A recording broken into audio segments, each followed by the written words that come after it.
Every April Fool's Day, my boyfriend joined his childhood friend in the same cruel prank, pretending to propose to me. Last year, I slipped the ring onto my finger, my heart full of hope. Suddenly, the mechanism snapped tight. Pain shot through my hand and I cried out. He apologized afterward and promised that this year the proposal would be real. As such, I arrived carefully dressed, believing him. Instead, I was met with a face full of cake. He reached out gently, wiping the cream from my face as if it were nothing more than a harmless joke. However, this time I took a step back. After 6 disappointments, I chose to walk away. So why was it that, in the end, he was the one consumed by regret? Every year on April Fool's Day, my boyfriend would team up with his childhood best friend to pull the same prank on me. He would pretend to propose. Last year, the two of them laughed like it was the funniest thing in the world, even though my fingers were almost crushed in the process. Later, he apologized and swore that this year would be different. This year, the proposal would be real. As such, when he called me again, sounding urgent and telling me to come to the place where we had our very first date, I believed him. I curled my hair, got my nails done, and spent extra time perfecting my makeup. I picked out a brand new outfit and even drafted the announcement post I was going to share once everything became official. However, the second I stepped through the door, smiling and full of excitement, a thick slab of cake cream slammed straight into my face. Laughter burst out from among the crowd and a girl's voice rang out, bright and smug. "I told you Whitney would show up, Nolan. You lost." Nolan Jones walked over and, just like always, gently wiped the cream off my face. "You got all dressed up," he said with a soft smile. "It's a shame about the outfit." Then he added, like it was nothing, "I made a bet with the guys about whether I could get you to come. I said you wouldn't.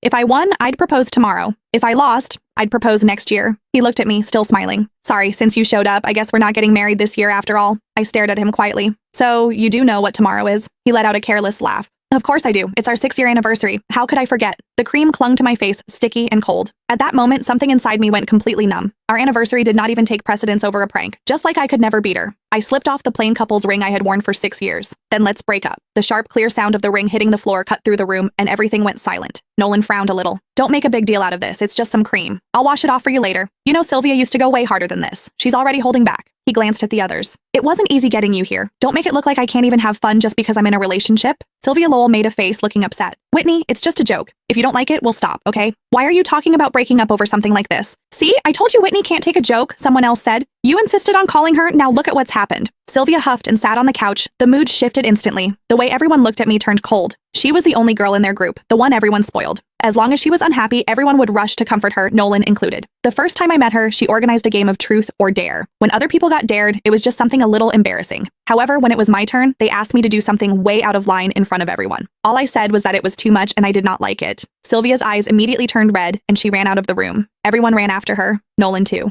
The welcome party that was supposed to be for me ended with me sitting there alone. He never said anything about it afterward, but from that day on, he never brought me to their gatherings again, unless Sylvia said it was okay. Then Nolan looked at me, his brows pulled tight. "Whitney, apologize to Sylvia. Before, I would have swallowed everything. I would have forced a